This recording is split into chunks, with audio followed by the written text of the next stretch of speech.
Hola buenas y bienvenidos a la práctica 5, accionamiento secuencial de dos cilindros de doble efecto.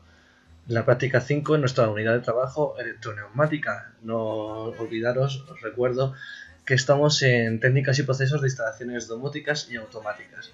Bueno, para empezar en este circuito, que va a ser un poco más complejo que lo que llevamos viendo estos últimos vídeos, lo primero voy a desarrollarlo yo y luego lo vamos a explicar, ya que hemos visto todos los elementos que va a contener el circuito, menos creo que uno solo. Así que si os parece vamos a esperar un poquito y ahora os lo enseño. Bueno, ya hemos desarrollado el documento, los dos circuitos, circuito eléctrico y circuito neumático, como veis aquí. Veréis que conocemos todos los componentes que regulan el circuito, quizás excepto S2, está aquí, que sería la parada de emergencia del circuito. Y bueno, si os parece bien, vamos a explicar un poco su funcionamiento antes de ver la simulación. Veremos el estado natural, el estado en reposo del circuito. En el circuito neumático vemos los vástagos recogidos y movidos por este I2 y este I4, que ahora mismo estarían dando presión. Si lo ponemos, vemos que están cerrando ambos los dos vástagos.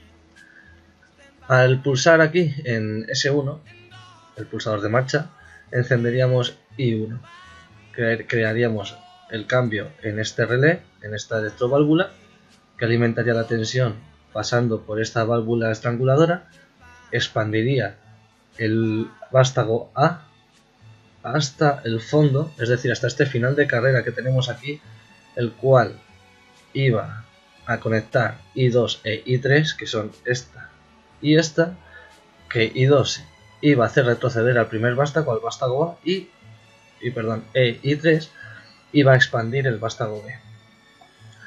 El vástago B, al expandirse, llegaría a F2, que está aquí, en el circuito eléctrico, que activaría a la vez I4, con lo cual recogería con ese mismo vástago al llegar al F2.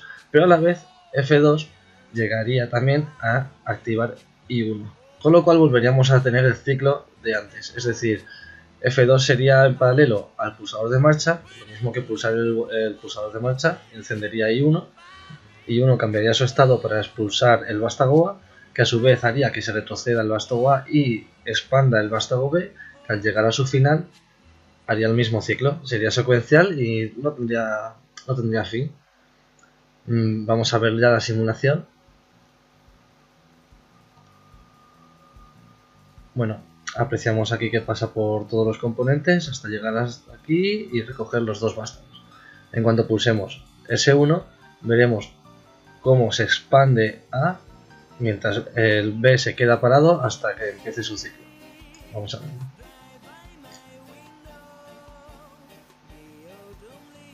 Aquí lo vemos. Mientras uno se expande, el otro se recoge constantemente. No pararían nunca. Habría una forma de engañar al circuito, sería pulsando durante mucho tiempo S1, que llegaría a causar que los dos vástagos estuviesen extendidos hasta el final y todas las electroválvulas activadas. La única forma de parar el circuito, aparte de esa que sería un error, tendríamos el pulsador de paro del que hemos hablado antes. Ahora he conseguido pulsarlo ahora. Bien. Y si os damos cuenta, hemos generado este diagrama de estado, el mismo que teníamos antes de empezar. Podemos ver todo lo que hemos estado comentando, los desplazamientos de A y B en esta línea de abajo, que van provocados por I1, I2, I4 e I3, que están aquí. S1, si nos damos cuenta, no aparece aquí porque solamente lo hemos pulsado para la marcha, es decir, si paramos el circuito ahora, a ver si cerramos esta bien. A la que cerramos el circuito en S1 le damos al botón de marcha, vemos que aquí se activa y empieza a activar el resto de elementos del sistema y cómo se van alternando secuencialmente sin llegar nunca a desequilibrar esa secuencia. Bueno, pues visto esto, si os parece, nos vamos al taller y lo vemos no en virtual, sino lo vemos simulándolo con elementos reales, con elementos físicos. Hasta ahora, un segundito.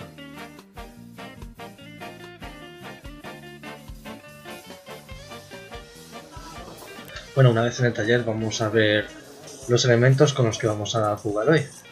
Tenemos los vástagos A y B, que expandiremos y contraeremos, los válvulas antirretorno estranguladoras, las electroválvulas hasta de la I1 a la I4.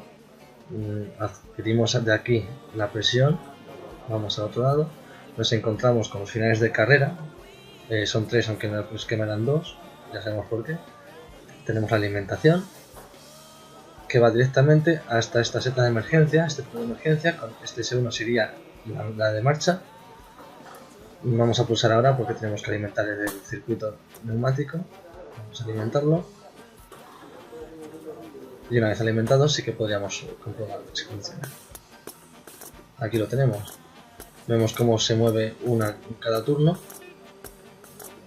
No se descoordinan. Vamos, de hecho, si quisiésemos pararlo, tendríamos que pulsar la seta de emergencia y al parar el circuito lo abriríamos.